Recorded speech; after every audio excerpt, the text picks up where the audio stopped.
When I was in America last, I read a survey, an analysis, actually, a meta-analysis of many surveys done over a 15-year period about American beliefs. And turns out...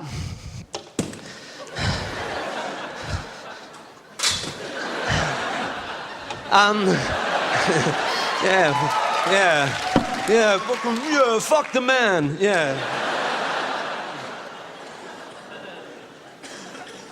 This survey of American beliefs showed that Americans, at a rate of between 48 and 51%, don't believe in evolution, which is like half.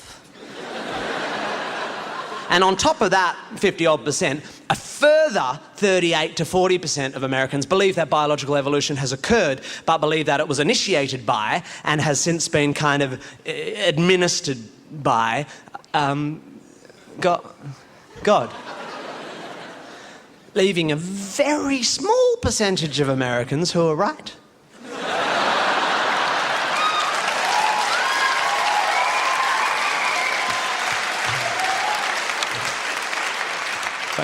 It's not my theory. But I've done material about evolution before, and in Australia and in Britain it barely raises an eyebrow. It's just worth a chuckle. But in America it's quite contentious to do comedy about evolution, you know. It gets a gasp. It's the equivalent of doing material about fisting anywhere else, you know.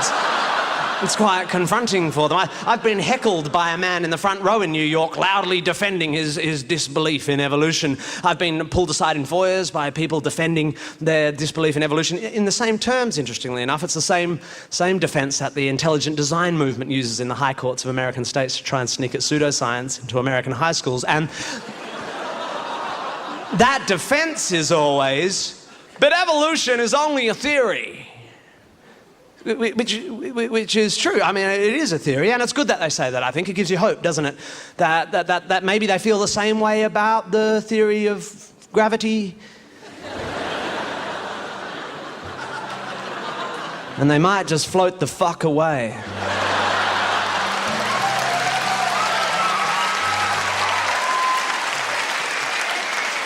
However, I think when you lose religion from a society, especially religious ritual, you can easily throw the baby out with the ecclesiastical bathwater.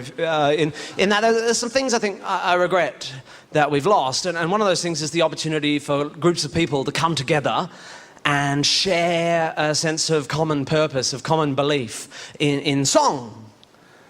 In music, you know, I think it's a wonderful feeling, that feeling of oneness that you get from sharing beliefs in music. So I've been doing a bit of an experiment on this tour to see if I can't generate a similar feeling in these secular buildings. So I was wondering if you'd be up for a sing. Yay, Sydney! You up for a motherfucking sing? Okay.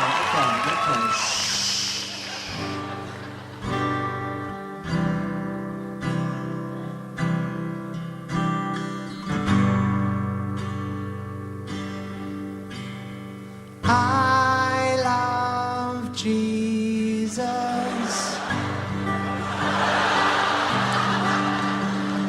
I love Jesus. Okay? I love Jesus. Your turn. I love Jesus. Yeah. I love Jesus. Sing it. I love Jesus. That's good. Clap if you like. I love Jesus. Who do you love? You love Jesus. That's right, yeah. I love Jesus. Sing it. I love feels good, doesn't it? Yeah, here we go. I love Jesus. Sing it. Love Jesus, yeah. I hate faggots, yeah. I hate. I love Jesus. Who do you love? I love Jesus. Yeah. Faggots. Who do you hate? You hate dirty fucking faggots. Yeah. You hate them. I love cheese. What happened? What happened? I just lost you there. It was all going.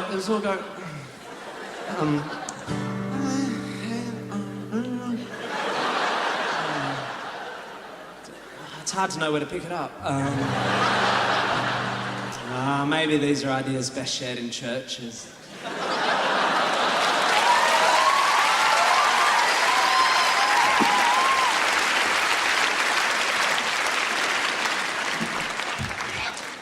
That went reasonably quite well. It's gone a lot worse. It's always a bit of a worry. You know, it's quite hard coming up with song ideas, you know, because sometimes you think of an idea for a song and it's really great, you know. It seems like a great idea just sitting at home singing along with your wife and kids and stuff, but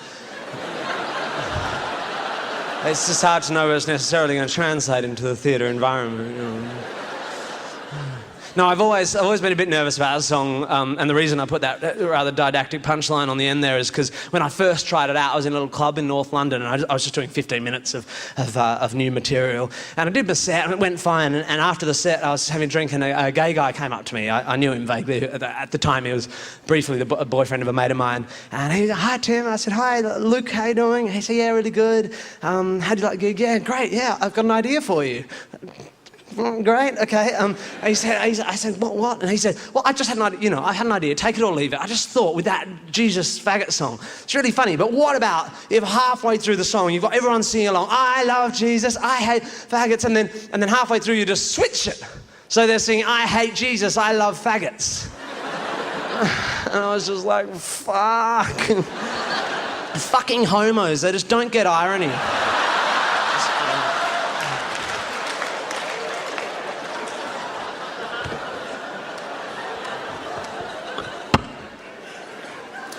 This next song requires a boot.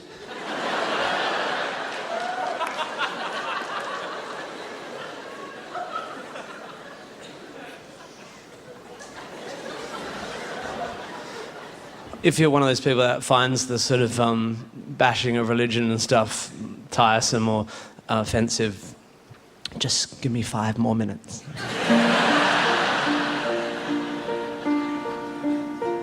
Life is like an ocean voyage, and our bodies are the ships. And without a moral compass, we would all be cast adrift. So to keep us on our bearings, the Lord gave us a gift. And like most gifts you get, it was a book.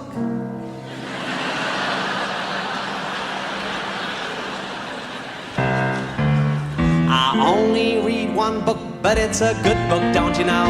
I act the way I act because the good book tells me so. If I want to know how to be good, it's to the good book that I go. Because the good book is a book, and it is good, and it's a book. I know the good book's good because the good book says it's good. I know the good book knows it's good because a really good book would. You wouldn't cook without a cookbook, and I think it's understood. You can't be good without a good book, cause it's good and it's a book, and it is good for cooking. I tried to read some other books, but I soon gave up on that. The paragraphs ain't numbered and they complicate the facts. I can't read Harry Potter cause they're worshipping false gods and that. And Dumbledore's a poofter, and that's bad cause it's not good. Morality is written there in simple white and black. I feel sorry for you heathens, got to think about all that. Good is good and evil's bad, and goats are good and pigs are crap. You'll find which one is which in the good book, cause it's good and it's a book and it's a book. Yeah, I had a cat, she gave birth to a litter. The kittens were adorable and they made my family laugh. But as they grew they started misbehaving, so I drowned the little fuckers in the bath.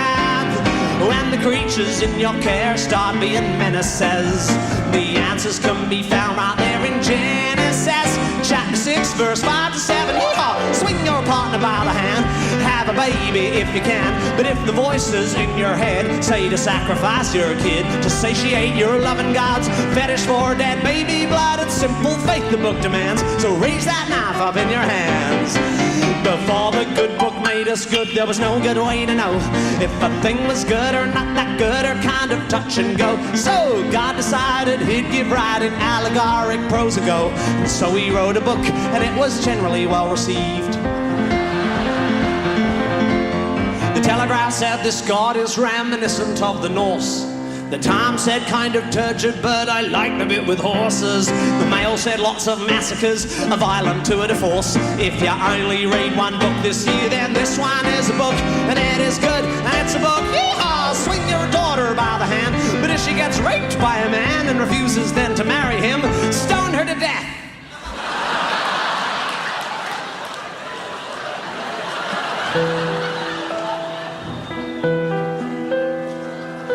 You just close your eyes and block your ears to the accumulated knowledge of the last 2,000 years. Then morally, guess what? You're off the hook. And thank Christ you only have to read one book. Just because the book's contents were written generations hence by hairy desert-dwelling gents squatting in their dusty tents. Just because what heaven said was said before they'd leavened bread. Just because Jesus couldn't read doesn't mean that we should need when manipulating human genes to alleviate pain or fight disease. When deciding whether it's wrong or right to help the dying let go of life, or to stop a pregnancy when it's just a tiny blastocyst, there's no reason why we should take a look at any other book but the good book, cause it's good and it's a book, and it's a book, and it's quite good. Whoa. That's fine.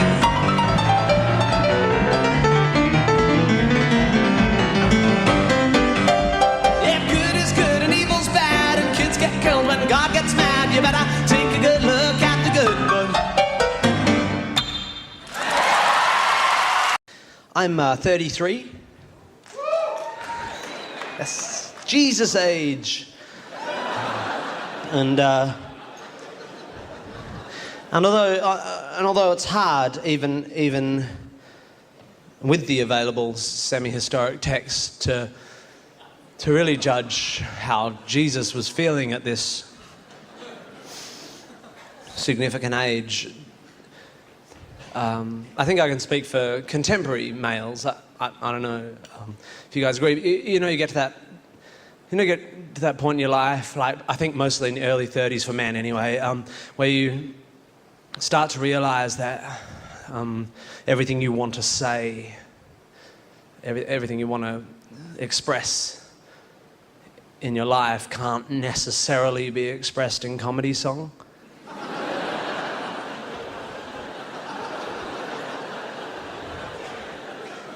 And I think it's at this point in your average man's life when he might choose to write a 9-minute beat poem.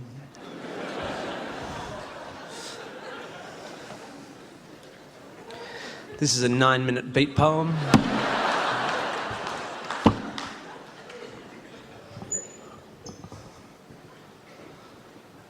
It's called Storm.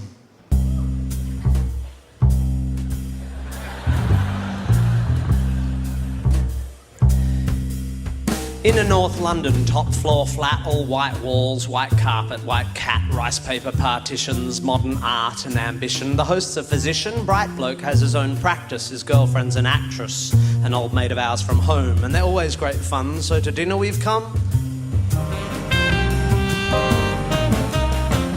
The fifth guest is an unknown. The hosts have just thrown us together for a favour, because this girl's just arrived from Australia and she's moved to North London and she's a sister of someone or has some connection. As we make introductions, I'm struck by her beauty. She's irrefutably fair with dark eyes and dark hair. But as she sits, I admit I'm a little bit wary, because I noticed the tip of the wing of a fairy tattooed on that popular area just above the derriere. And when she says, I'm Sagittarian, I confess a pigeonhole starts to form and is immediately filled with pigeon when she says her name is Storm. Conversation is initially bright and light-hearted, but it's not long before Storm gets started. You can't know anything. Knowledge is merely opinion, she opines over her Cabernet Sauvignon vis-a-vis some unhippily empirical comment made by me. Not a good start, I think. We're only on pre-dinner drinks, and across the room my wife widens her eyes, silently begs me, be nice. A matrimonial warning not worth ignoring, so I resist the urge to ask Storm whether knowledge is so loose weave of a morning when deciding whether to leave her apartment by the front door or the window on her second floor. The food is delicious, and Storm, whilst avoiding all meat, happily sits and eats as the good doctor, slightly pissedly, holds court on some anachronistic aspect of medical history when Storm suddenly insists, but the human body is a mystery. Science just falls in a hole when it tries to explain the nature of the soul. My hostess throws me a glance. She, like my wife, knows there's a chance I'll be off on one of my rare but fun rants, but I shan't.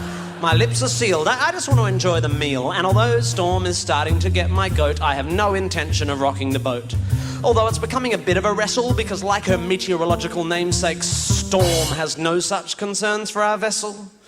Pharmaceutical companies are the enemy. They promote drug dependency at the cost of the natural remedies that all our bodies need. They are immoral and driven by greed. Why take drugs when herbs can solve it? Why use chemicals when homeopathic solvents can resolve it? I think it's time we all return to live with natural medical alternatives. And try as I like, a small crack appears in my diplomacy dike. By definition, I begin, alternative medicine, I continue, has either not been proved to work or been proved not to work. Do you know what they call alternative medicine that's been proved to work? Medicine. So you don't believe in any natural remedies? On the contrary, Storm, actually, before we came to tea, I took a remedy derived from the bark of a willow tree. A painkiller that's virtually side effect free. It's got a weird name. Darling, what was it again? Masprin? Oh yeah, aspirin, which I paid about $1 for down at the local drugstore. The debate briefly abates as my hosts collect plates, but when they return with dessert, Storm pertly asserts, Shakespeare said it first. There are more things in heaven and earth than exist in your philosophy. Science is just how we're trained to look at reality. It doesn't explain love or spirituality. How does science explain psychics, auras, the afterlife, the power of prayer? I'm becoming aware that I'm staring. I'm like a rabbit suddenly trapped in the blinding headlights of vacuous crap. Maybe it's the Hamlet she just misquaffed, or the 6th glass of wine I just quaffed, but my diplomacy dike groans and the asshole held back by its stones can be held back no more. Look, Storm, sorry, I don't mean to bore you, but there's no such thing as an aura. Reading auras is like reading minds, or tea leaves, or star signs, or meridian lines. These people aren't plying a skill. They're either lying or mentally ill. Same goes for people who claim to hear God's demands and spiritual healers who think they've got magic hands. By the way, why do we think it's okay for people to pretend they can talk to the dead? Isn't that totally fucked in the head, lying to some crying woman whose child has died and telling you you're in touch with the other side? I think that is fundamentally sick. Do we need to clarify here that there's no such thing as a psychic? What are we, fucking two? Do we actually think that Horton heard a who? Do we still believe that Santa brings us gifts, that Michael Jackson didn't have facelifts? Are we still so stunned by circus tricks that we think the dead would want to talk to pricks like John Edward? Storm, to her credit, despite my derision, keeps firing off cliches with startling precision, like a sniper using bollocks for ammunition. You're so sure of your position, but you're just closed-minded. I think you'll find that your faith in science and tests is just as blind as the faith of any fundamentalist. Wow, that's a good point. Let me think for a bit. Oh wait, my mistake, that's absolute bullshit. Science adjusts its views based on what's observed. Faith is the denial of observation so that belief can be preserved. If you show me that, say, homeopathy works, then I will change my mind. I will spin on a fucking dime. I'll be as embarrassed as hell, but I will run through the streets yelling, it's a miracle! Take physics and bin it. Water has memory, and whilst its memory of a long-lost drop of onion juice seems infinite, it somehow forgets all the poo it's had in it. You show me that it works and how it works, and when I've recovered from the shock, I will take a compass and carve fancy that on the side of my cock. Everyone's just staring now, but I'm pretty pissed and I've dug this far down, so I figure, in for a penny, in for a pound. Life life is full of mysteries, yeah, but there are answers out there and they won't be found by people sitting around looking serious and saying, isn't life mysterious? Let's sit here and hope. Let's call up the fucking Pope. Let's go watch Oprah interview Deepak Chopra. If you want to watch telly, you should watch Scooby-Doo. That show was so cool because every time there was a church with a ghoul or a ghost in a school, they looked beneath the mask and what was inside? Oh, a fucking janitor or the dude who ran the water slide. Because throughout history, every mystery ever solved has turned out to be not magic. Does the idea that there might be knowledge frighten you? Does the idea that one afternoon on Wikipedia might enlighten you frighten you? Does the notion that there might not be a supernatural so blow your hippie noodle that you'd rather just stand in the fog of your inability to Google? Isn't this enough? Just this world? Just this beautiful, complex, wonderfully unfathomable natural world? How does it so fail to hold our attention that we have to diminish it with the invention of cheap man-made myths and monsters? If you're so into your Shakespeare, lend me your ear. To gild refined gold, to paint the lily, to throw perfume on the violet, it's just fucking silly. Or something like that. Or what about Satchmo? I'll see trees of green, red roses too. And fine, if you wish to glorify Krishna and Vishnu in a post-colonial, condescending, bottled up and labelled kind of way, then whatever, that's okay. But here's what gives me a hard on. I am a tiny, insignificant, ignorant bit of carbon.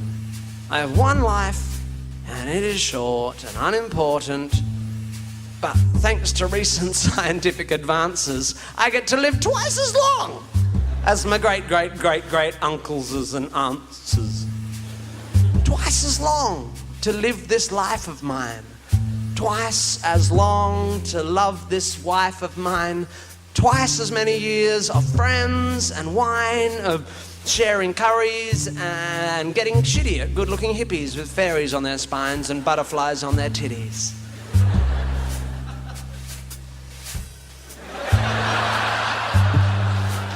And if perchance I have offended, think but this and all is mended. We'd as well be 10 minutes back in time for all the chance you'll change your mind.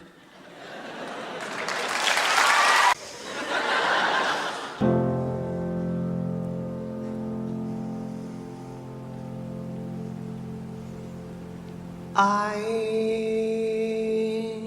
really like Christmas. It's sentimental, I know, but I just really like it.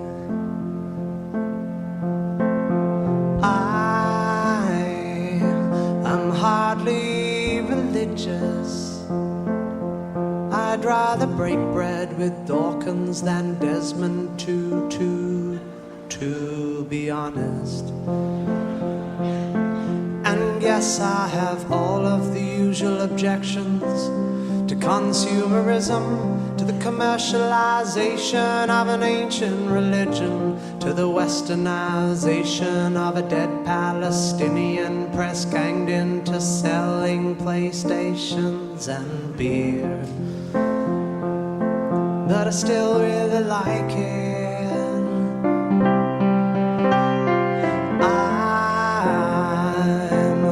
Forward to Christmas, though I'm not expecting a visit from Jesus.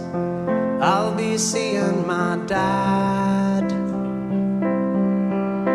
my brother and sisters, my gran and my mum. They'll be drinking white wine in the sun. I'll be seeing my dad, my brother and sisters, my gran and my mum. They'll be drinking white wine in the sun.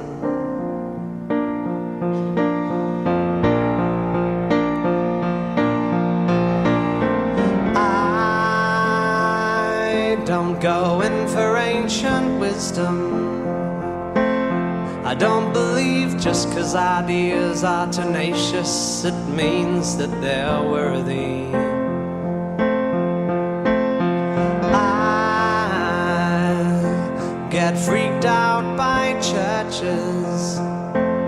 Some of the hymns that they sing have nice chords, but the lyrics are dodgy.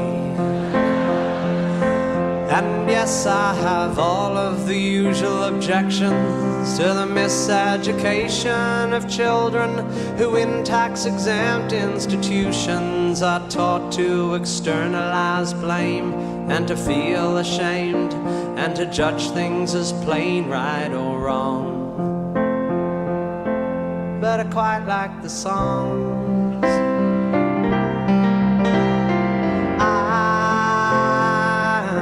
Not expecting big presents. The old combination of socks, jocks and chocolates is just fine by me. 'Cause I'll be seeing my dad, my brother and sisters, my gran and my mum. They'll be drinking white wine in the sun. I'll be seeing my dad, my brother and sisters, my gran and my mum. They'll be drinking white wine in the sun. And you, my baby girl, my jet-lagged infant daughter, you'll be handed round the room like a puppy at a primary school, and you won't understand, but you will learn someday that wherever you are and whatever you face, these are the people who make you feel safe in this world.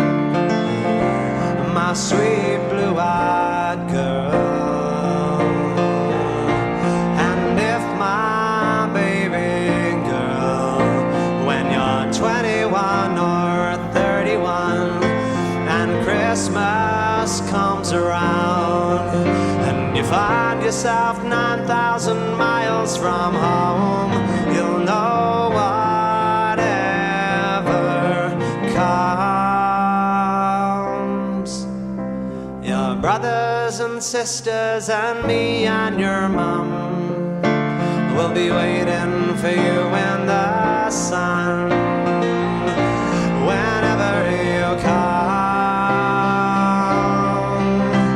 Your brothers and sisters, your aunts and your uncles, your grandparents, cousins, and me and your mum will be waiting for you in the sun, drinking white wine in the sun. Darling, when Christmas comes, we'll be waiting for you in the sun, drinking white wine in the sun, waiting for you in the sun, waiting for you,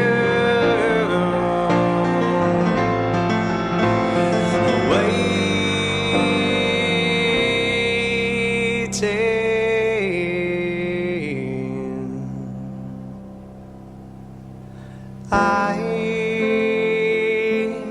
really like Christmas. It's sentimental, I know.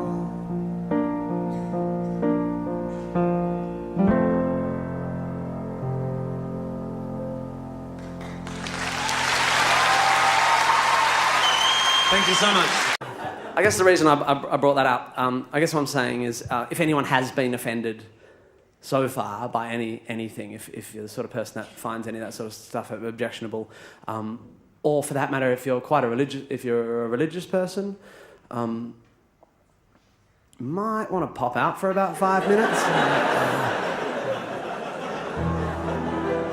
This is a song about anal sex and God.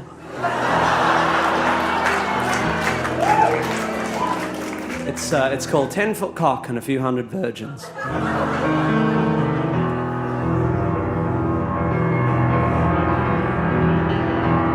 So you're gonna live in paradise with a 10-foot cock and a few hundred virgins. So you're gonna live in paradise with a 10-foot cock and a few hundred virgins. So you're gonna sacrifice your life for a ride on a UFO. And when the Lord comes down in his shimmering chariot of salvation, you're gonna be the first to know. Oh. And so if God was there from the very beginning, he invented men and women, then he also invented wanking, then he said wanking was sinning. So now if I'm feeling randy, I'm not allowed to hand shandy, but having sex with my family, that is just fucking great. It's all there in Ezekiel 8, just before he opens up his big pearly gate and says that it's a sin to take it up to date, even if it's great, even with your cowboy mate.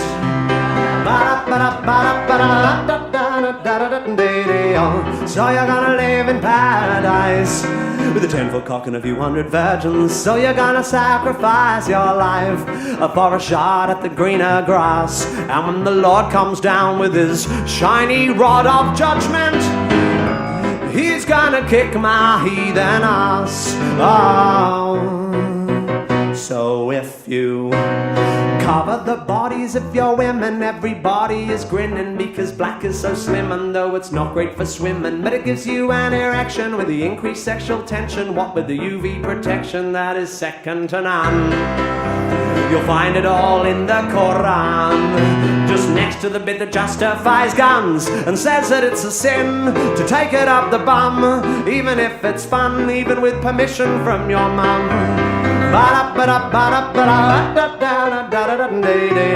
So you're gonna live in paradise with a 10-foot cock and a few hundred virgins. So you're gonna sacrifice your life for a shot at eternity. And when the Lord comes down and I haven't done my penance, he's gonna disembowel me. Oh, you say that if I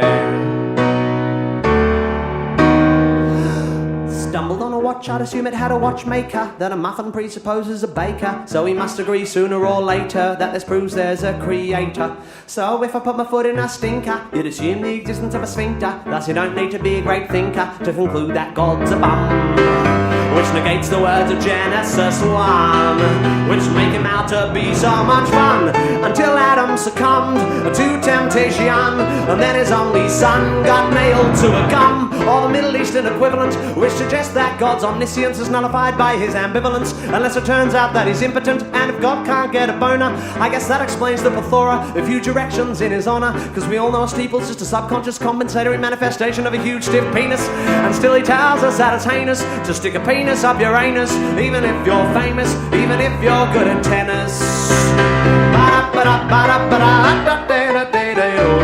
So you're gonna live in paradise with a 10-foot cock and a few hundred virgins. So you're gonna sacrifice your life for a ride on a UFO. And when the Lord comes down with his big, stiff, slippery rod of judgment, oh, I'm gonna be the first to go. He's gonna send me down below. He's gonna whip me like a hoe. Do you really think so? I'm gonna be the first to go.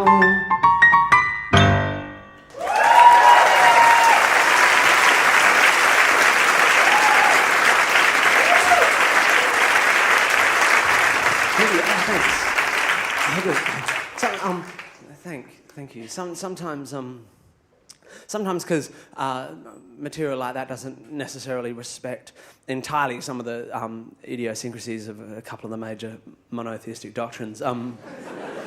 People make the assumption upon listening to such material that I'm not religious myself,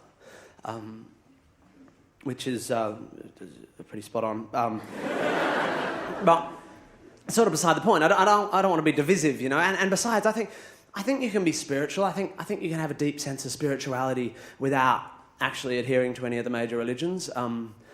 As it turns out, I'm not at all spiritual. I've just got this real sense of emptiness. But I believe in things, you know. I believe in rocks and gravity, and I have like a relativist morality, which I can manipulate to suit my worldview, so that I can justify group sex, for example, whilst abhorring group prayer. Works for me. But you have to admit, really, ironically, I guess, given all the religious violence in the world, one of the things that actually binds us all, that we all have in common across all cultures and indeed all time since the beginning of recorded thought, is this tendency to invoke the supernatural to help us explain those things in our lives which we find difficult to explain using only the evidence at hand, you know. A modern example of this, I saw on telly recently, a show about, it was called, I think it was Miracles in the Womb, or Extreme Wombs, or something, Changing Wombs. It wasn't that. But anyway, it was about multiple births, and a woman had given birth to naturally conceived identical quadruplet girls, which is very rare. And she said, the doctors told me there was a 1 in 64 million chance that this could happen. It's a miracle. But of course, as we know, it's not, because things that have a 1 in 64 million chance of happening happen all the time. To presume that your 1 in 64 million chance thing is a miracle is to significantly underestimate the total number of things that there are. Maths. It's interesting, actually, now that I live overseas, it struck me anew when I came back to Australia this time that here we seem, this compulsion towards the supernatural and the mystical seems to manifest itself mostly in Australia in the presence of bumper stickers. You know the ones I'm talking about? They're usually purple, and they generally imply the existence of a benevolent spirit of some sort looking after us all, and especially the people who bothered to put the sticker on their bumper. They say things like the goddess is dancing, and my favourite probably is don't drive faster than your angel can fly. As if of all the possible restrictions an angel might face, speed is the... Unless they're just proposing the possibility of the existence of unfit angels. And probably the one that annoys me most, because it's most common, I think, is, I'm sure you've all seen it, magic happens. Magic happens, they usually sparkle. I don't know what it is about magic happen stickers on cars, but every time I see one, I want to get out my permanent marker and sort of sneak over and write underneath it, so does cot death.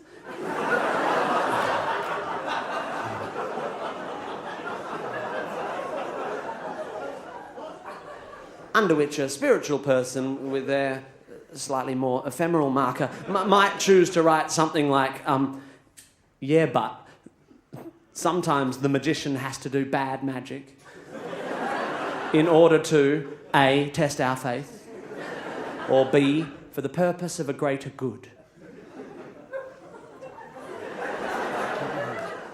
Under which someone like me, with their permanent marker, might choose to write something along the lines of, fuck off.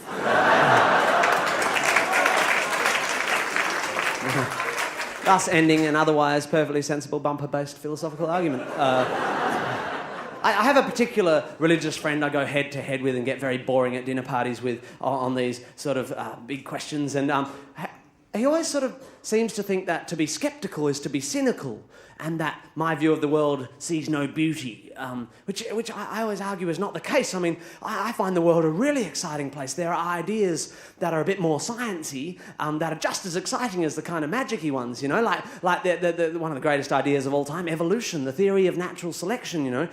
Not only is it, how would you say, right... I'm just practicing my timing for my American tour. Pause, right, and duck. Duck. I mean, not only is it good science, but it's also really thrilling, don't you think, this idea that an individual of a species can be born sort of mutated in a good way. And in the moment of that individual's birth, it holds within its genetic code the potential for its entire species to take a huge evolutionary leap forward. It's amazing. And I always think, what would life have been like being one of those individual mutant freaks? You know, what did the other kids think? Imagine being the first dude ever to have feet.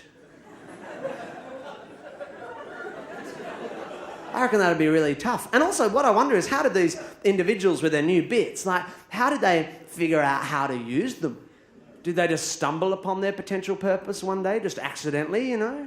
Imagine you're a fish, and you're just swimming in the ocean with your school, and you're all just hanging out, swimming, same as always, because you're fish. And suddenly, out of nowhere, Tony... fucking Tony... Tony just goes... I'm getting out.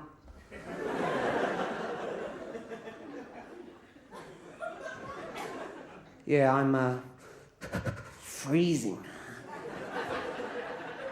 You're a fish, Tony. Yeah, well, I'm a cold fish. I just want to pop out for a bit, you know, maybe lie on my towel. I'll bring you an ice cream. Yeah, don't bother, Tony, you're a freak. Come on, school, let's go. Let's ostracize him for being different. Yeah, let's ostracize him. Tony's a freak. Let's ostracize him for being different. No, don't ostracize me. I'm just a little bit different. Oh, buggy you then. I'll show you guys.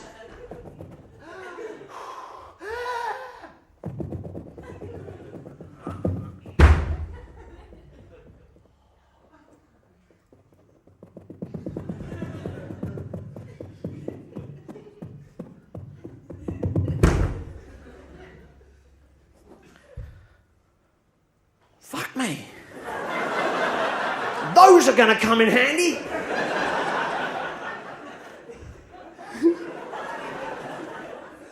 And imagine what Tony would think, standing there on his brand new feet, on the brink of the beginnings of mankind as we know it. If he could look forward just a few short hundreds of millions of years to see one of his descendants, an Israeli Jew by the name of Jesus, having a nail hammered through his feet. The very feet that Tony provided him with as a punishment for having a sort of schizophrenic discourse with a god who was created by man to explain the existence of feet in the absence of the knowledge of the existence of Tony.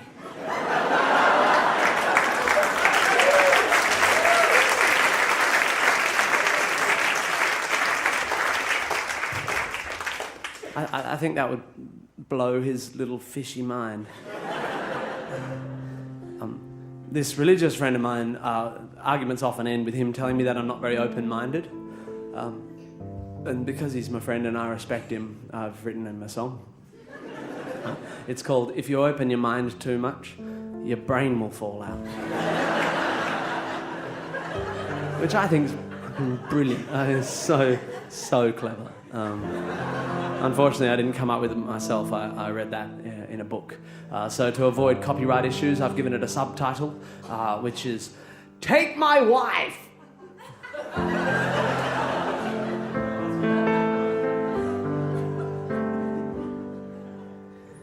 If anyone can show me one example in the history of the world of a single psychic who's been able to prove under reasonable experimental conditions that they are able to read minds. And if anyone can show me one example in the history of the world of a single astrologer who's been able to prove under reasonable experimental conditions that they can predict future human events by interpreting celestial signs. And if anyone can show me one example in the history of the world of a single homeopathic practitioner who's been able to prove under reasonable experimental conditions that solutions made up of infinitely tiny particles of good stuff dissolved repeatedly into relatively huge quantities of water have a consistently higher medicinal value than a similarly administered placebo. And if anyone can show me one example in the history of the world of a single spiritual person who's been able to show either empirically or logically the existence of a higher power with any consciousness or interest in the human race or ability to punish or reward humans for their moral choices, or that there is any reason other than fear to believe in any version of an afterlife. I will give you my piano, one of my legs, and my wife.